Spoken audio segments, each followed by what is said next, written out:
hukum menghadiri walimah yang pada saat itu keadaan kita berpuasa sunnah atau wajib, dan apa hukum membatalkan puasa dengan sengaja?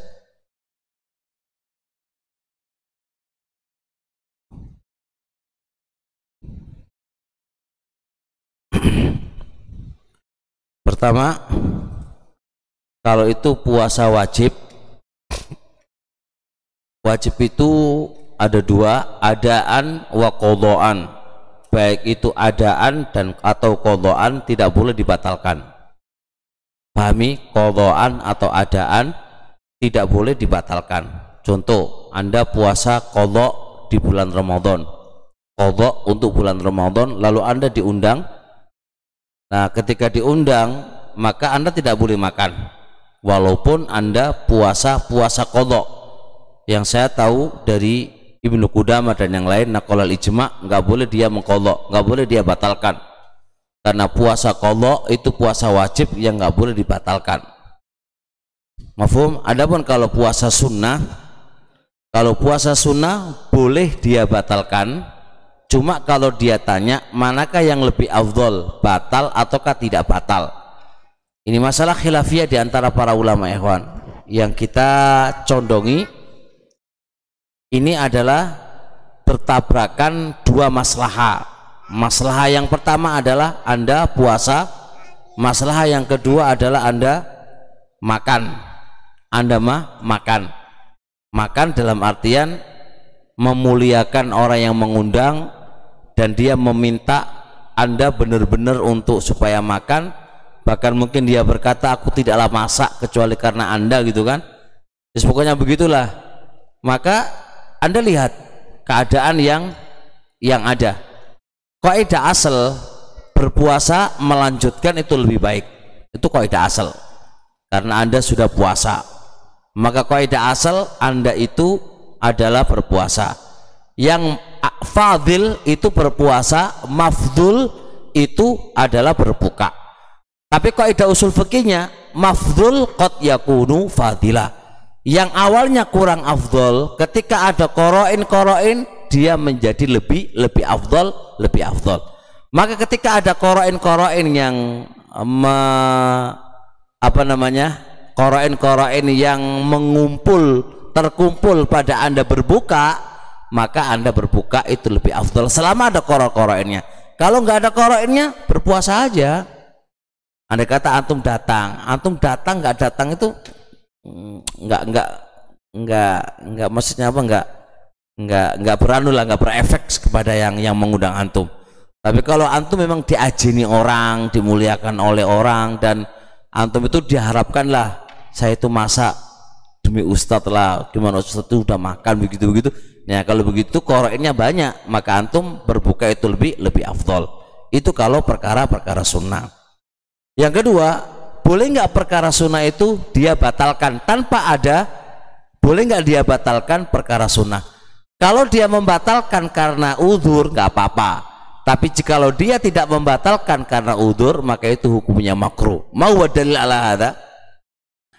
Dalil ala hadza kisah Abu Darda sama Salman. Kisah Abu Darda sama Salman. Ceritanya dalam hadis Bukhari. Abu Darda itu tidak berminat sama dunia, lah istri wes gak berminat sama istri belas gadas. Salman suatu hari berkunjung ke rumahnya Abu Darda. Fara'ah Ummu Darda mutabadzilatan. Salman itu melihat Ummu Darda itu apa?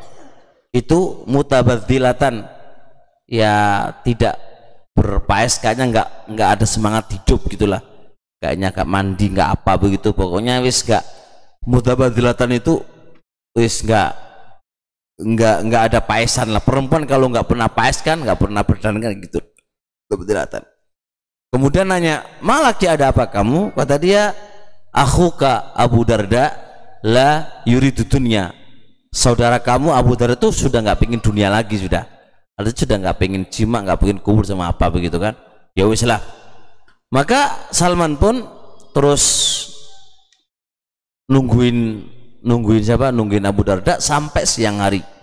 Siang hari datanglah Abu Darda, Lalu Abu Darda membuat makanan, terus kesimpulannya disiapin makanan. Kata Salman, wallahi saya nggak akan makan sampai kamu tuh makan. Padahal dia puasa, tapi dia wallahi demi Allah saya tidak akan makan sampai kamu itu makan. Maka dia pun makan. Dia membatalkan puasanya gara-gara apa? Gara-gara Salman. Terus ditungguin lagi sampai malam. Malam itu seperti setengah malam, nisful lail, dia sudah bangun untuk sholat malam. Dan bangun nih Salman, bangun, tidur. Kemudian sampai 3 kali, sampai sepertiga malam terakhir bangun. Maka ayo kita bangun dan kita sholat. Di subuh harinya, di siapa namanya, sambil ngasih tahu, inna linafsika alaika haqqon wa li ahlika haqqon, sesungguhnya diri kamu tuh punya hak istirahat, makan, wali ahlika, keluarga kamu juga punya hak, wali rabbika haqqon, Rob kamu juga punya hak. Kan begitu. Lalu pagi-pagi datang ke Rasulullah SAW menyampaikan perihal omongannya Salman dan diceritakan dari awal sampai akhir. Maka apa kata Rasulullah? Sodaqo Salman. Salman tuh benar. Wajudalala ala hadza adalah apa? Boleh dia membatalkan puasa sunnah kalau itu ada udzur. Kalau itu ada udzur. Maka laisa bi udrin, tidak termasuk udzur kalau antum berpuasa sunnah tiba-tiba antum lihat masakan enak, was batal aja wis, masakan enak, nggak boleh, itu jenenge talaub. Kenapa Syekh Ibnu Utsaimin rahimahullah alaihi mengatakan berbuka membatalkan puasa sunnah itu dihukumi makruh? Kenapa? Karena membendung pintu talaub, itu jenenge bermain-main. Karena Anda sudah masuk dalam ibadah, maka wala tubtilu a'malakum, kamu jangan batalkan amalan kamu dengan ayu syai'. Makanya kalau Anda sudah masuk dalam perkara sunnah pun Anda nggak boleh batalkan. Dan kalau antum batalkan li ghairi udhrin, maka itu namanya makruh hukumnya. Nah, kalau ada udzur, ada keperluan, boleh Anda batalkan, karena ada sebuah keperluan atau sebuah hajat. Tapi hajanya harus diikat haja yang diperbolehkan oleh syariat, atau haja yang itu secara kaidah itu diperbolehkan. Bukan udzur itu sesuai dengan nafsu kita, tidak. Makanya Anda kalau wudhu jangan dibatalkan, teruskan sampai selesai. Anda ketika sholat sunnah teruskan sampai selesai. Anda ketika puasa sunnah teruskan sampai selesai. Anda menjalankan apa saja itu suruh teruskan, karena Anda sudah di tengah-tengah di dalam beribadah kepada Allah Subhanahu wa taala. Dan jangan dibatalkan illa li udrin, kecuali karena udzur. Kalau nggak ada udzur antum batalkan, waqata fil makruhi, Anda jatuh dalam perkara makruh. Jelas ini insyaallah. Nah,